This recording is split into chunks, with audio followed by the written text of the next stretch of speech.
Hey guys, welcome back to my podcast. I'm so excited. Honestly, I've always wanted to do like a little podcast episode outside because the birds are chirping, the sun is hitting my skin. Like, we're outside, we're in nature, we're zen. I have my shoes off. Like, look at these toes. Thank you. No photos though. But no, I want to talk to you guys today because tomorrow is my 20th birthday. Oh my goodness. And I'm really excited to, I don't know, embark on this journey in my 20s. I just feel like it's something new, it's something fresh, it's something fun. And it's something that I think my month of March has been amazing and it's been fun and it's been exciting and it's been something that I don't think I've ever really celebrated my birthday in the way that I have. Like the first 2 weeks, I was doing stuff. And I also just quit my job. I don't think I actually really went into depth or like detail about me quitting my job, but I was burnt out and I was tired and like I have to start focusing on school and like I graduate this semester. This is my last semester in college as a undergrad. Wait, no, I'm still at undergrad. This is my last semester for my associates, and then I'm gonna get my bachelor's, and then I'm actually gonna go to university. And I talked about it on my podcast, like what it felt for me to not be able to go straight to a 4 year right after high school. And, to be able to embark on like going to a 4 year, like the blessing that is, there still is a lot of anxiety and stress on if I can even afford college because that was my burden and my hardship the first time was financial instability and not being able to afford a 4 year right off the bat with no scholarships, no aid, no nothing, no help. So I have been saving up. I have been trying to like secure a level of stability and security so that I can be able to attend school without stress and without worry and without anxiety. And not honestly, like I had kind of just been slacking on school. I had been like exhausted. I had been tired, fatigued. Everything around me was just like crumbling, and I'm still trying to kind of adjust to this freedom of, excuse me, not having two jobs and not being in worker bee mode like all the time. Quitting my job in itself was really really hard because I feel like that job gave me everything I needed when I lost everything I had.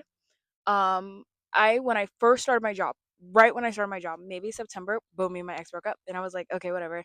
And then I feel like everything in my life just kind of went to shambles. Like I was just dealing with a lot at home, I was dealing with a lot at work, I was dealing with a big shift, a big change, not feeling adjusted, kind of recognizing my own differences in the world and how like as a black woman, I do feel out of place sometimes amongst different minority groups who just aren't the same as me, and also just like kind of growing to yearn for more community that is in the same like racial group and like understanding as me, like like I just want to feel understood. I want to be in places where I do feel welcomed and I do feel seen and validated, and not to feel so uncomfortable through my differences amongst others. So that was just, there was a lot that I was kind of like battling and dealing with at the time, and my job just gave me like the love and like the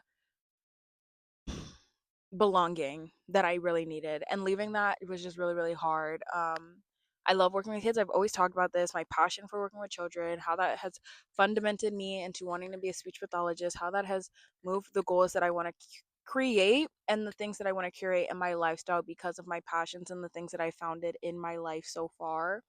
Um, and it was hard. It's just hard. Like I cried my last day. I didn't think I was going to cry. I didn't think I was going to miss my job as much. I do still miss my job. I do still miss the kids that I've worked with. I do still, mourn the routine that I had established for myself. And honestly, I think it's so weird that like you put your 2 weeks in and boom, you feel light as a feather, and I'm like, oh, "Okay. So can I take my 2 weeks back or what?" But yeah, and I honestly didn't imagine to be celebrated or have my birthday celebrated in the way that it has been. So seeing the people that have just kind of like showed up for me made me feel special. It just makes me feel really good because I imagine that all that love that I was like seeking on my birthday would be found at my job, but because I quit, I really was like, like where's all the love that I'm looking for gonna go?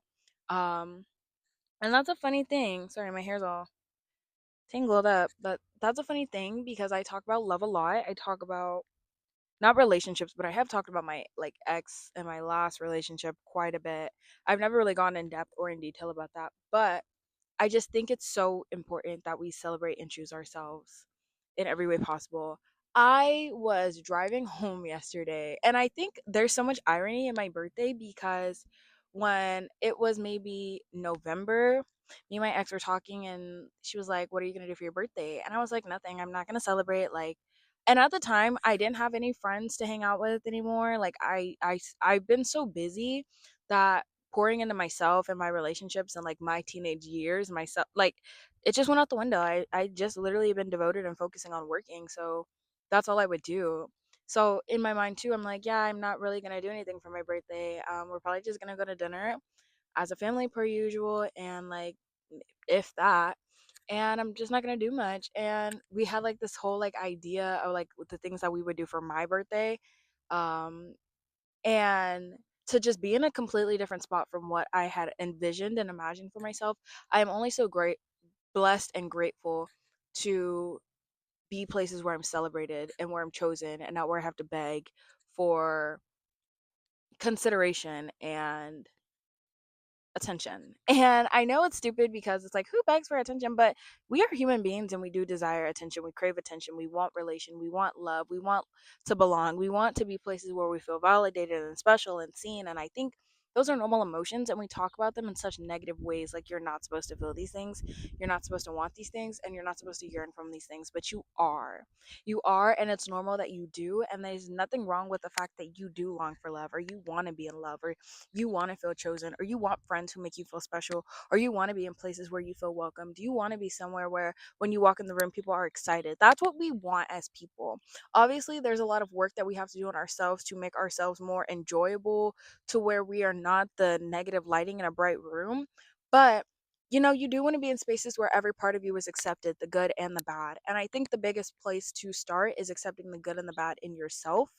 I think that's something that I have been doing and I have been working on doing, is just understanding like my negatives and also acknowledging my positives, because human beings duality, we're constantly fluctuating as individuals and human beings.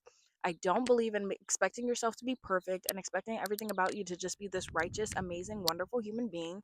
We are flawed and we will continue to be flawed, but the only way that we will ever see growth is by working through our issues and the things that we so struggle with.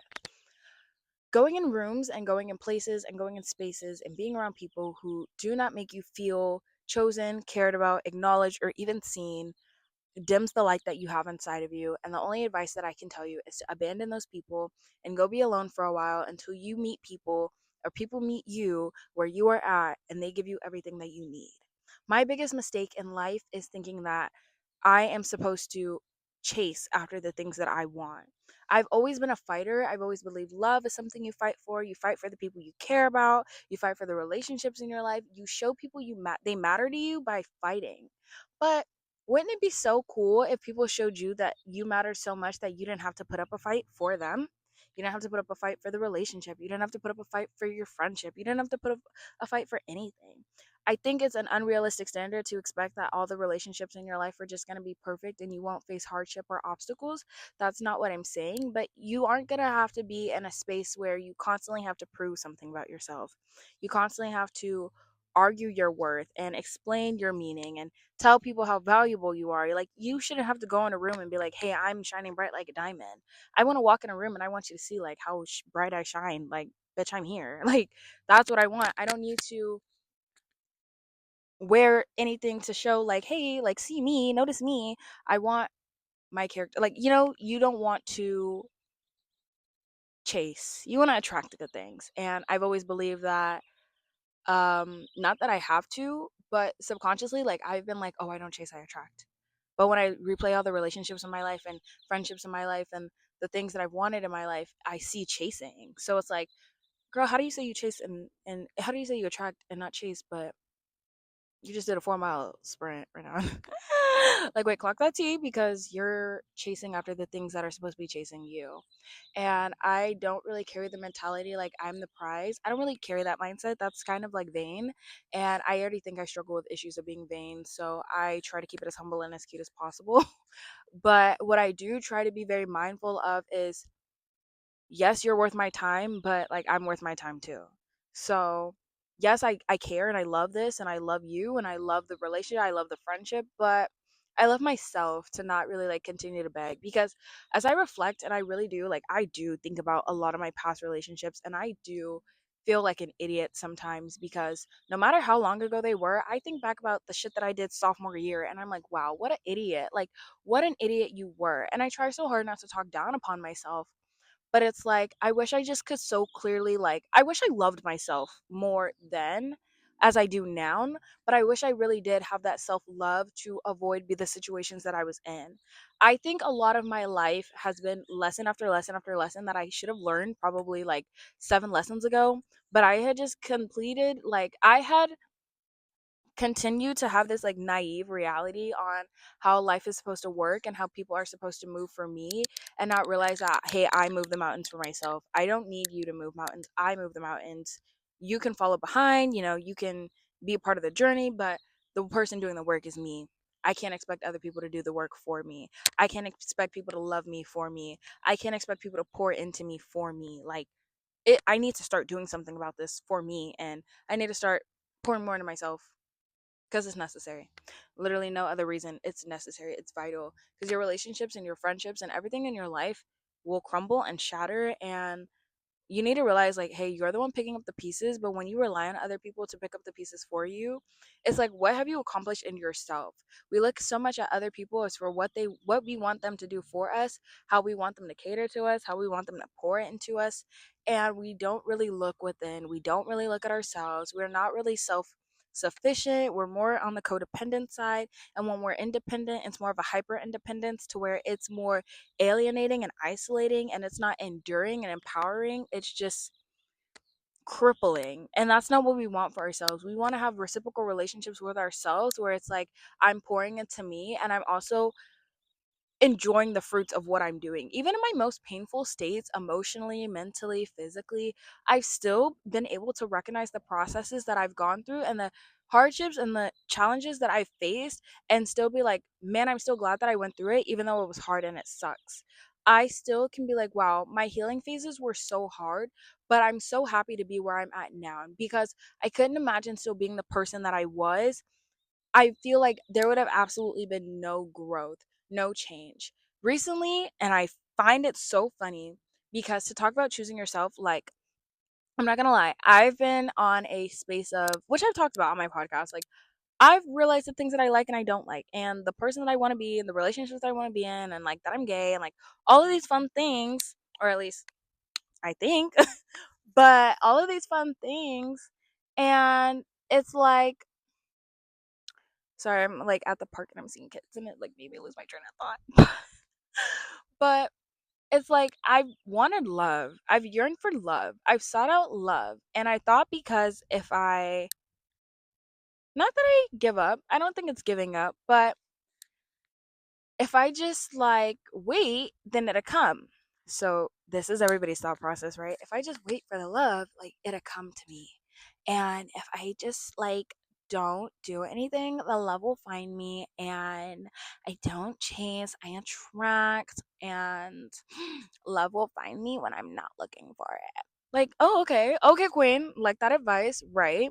So let me put it to you this way. If you're not chasing, you're attracting. When other things come into your life, you're so focused on the fact that it's like, no, I don't chase, no, I don't chase, I attract, I attract, I attract. And you're gonna attract all of these things. You're gonna attract all of these people, you're gonna attract all this attention, you're gonna attract all of this like adoration, boom, fans, everybody's loving it. Like you're gonna assume that every single person that comes into your life is the one for you and the person that's meant to do everything right. You're just going to be so blindsided by your desire for love that you're going to forget to look that the love is within you, that you start looking for love in loveless places and you start staying in places where it was probably based off of lust, passion, infatuation, attraction, but nothing was based off of principle, love, empowerment, endearment, strength, actual substantial things that are necessary to build relationships within person to person. I think when you start focusing on the relationships that you build self to self, it really helps you look for the traits and the things that you look for in other people.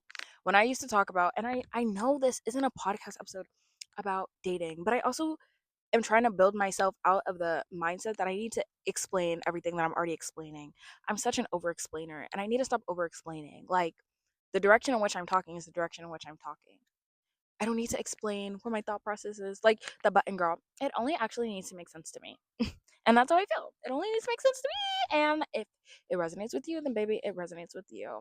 But no, searching for all of these things and like expecting other people to choose you, expect disappointment, expect to feel defeated, and expect to feel deflated because you're just going into places like not fully knowing who you are, not feeling choosing who you are, not fully celebrating who you are, but you're coming around other people expecting them to do those things for you.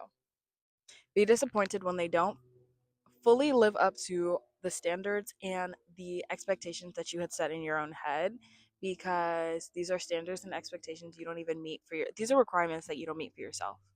So stop setting standards for other people to meet them and you don't even meet the standards that you made for yourself. You don't even have standards for yourself. Like, how do you treat yourself? What is the standard on how you deserve to be treated? And do you treat yourself like that every single day? If the answer is no, if the answer is if the thought process is I deserve princess treatment and you treat yourself like a jouster, a joker, whatever, ew, a bug. If you treat yourself like a joke, basically, expect to get played like a fiddle. Yes. It's a jester. Sorry, I'm like stuck. I gotta read a dictionary again. But yeah, honestly, my 20s and my 19s, the past 8 months of my life from now, I've been choosing myself. And though that can be very hard because I do want people to just choose me and I don't want to have to do all the work of pouring into myself all the time. Like, I do just want to be taken care of and I want someone else to do everything for me. But I have to show up for myself in ways that I know nobody else is going to show up for me. And I have to make myself proud at the end of the day because that is the only person that is looking back and knowing how far I've come and how many times I've stumbled and also how many times I wanted to give up. So I don't need to be reliant, and you don't need to be reliant on the people around you because you have yourself, and that is all you need to get you through life. As relational beings as we are, and as much as we desire love, companionship, relationship, comfort, and friendship, just know that everything that you are seeking and looking for in your life is all within your grasp to give and do for yourself. You know, you can be so fulfilled in your own solitude, your own space, your own creative mind, and your own wonderful being if you just stop looking at being alone and being by yourself as such a negative thing and you start seeing it as a blessing to wake up every day and be able to be who you are and choose who you are and frolic in the divine being that you dwell in, your life will improve. Every day I wake up love being me. Exactly. I wake up every day like, wow, there's nobody else on this earth that I would want to be. And it's very hard because I am someone, I struggle with comparison. I look at other girls and I'm like, wow, she's so bad. I wish I was that bad. Like, I'm just as human as everybody else. We are just as human. We will have our days. We will have our moments. I sometimes I'm like, wow, I'm so ugly or I'm so chopped or and I even try so hard not to speak down to myself because what is that negativity doing for me? Only negatively affecting my self esteem and my self concept. And that's not good. So definitely speak light into yourself, speak love into yourself, speak light and love into the people around you, speak light and love into your life, and just know how freaking amazing you are. And to choose yourself all day, every day. Don't let nobody come up into your life trying to tell you who you are, what you deserve, and what you don't deserve. Because the only person who can tell you that is you. And the only person who knows what you do and don't deserve is you. So stop letting these losers come up into your life and tell you about you. That was my biggest mistake junior year. I let everybody tell me about me. And though positive feedback is would I even call it positive? Oh my god, be no, get away. Sorry, I didn't mean to scream. But yeah. Sometimes we can use the feedback, sometimes we can use the criticism, sometimes it can feel destructive. Take everything with a grain of salt. You're a boss, all right? And that's the podcast episode. I love you guys so much. Happy early birthday to me. I will tell you guys and probably even take you. I don't know. I wanted to vlog, but I'm not really on my vlogging lifestyle right now. But I definitely will make another podcast episode for my 20th birthday and we will talk about how I celebrated, how I brought in the 20s, my second decade on earth. Oh my gosh. And Yeah, I'm so excited. I'm so excited. And to reward myself, my little early birthday celebration, early birthday, whatever. I'm going to TJ Maxx, guys. Ah, I love TJ Maxx. Okay, love you guys so much. Goodbye.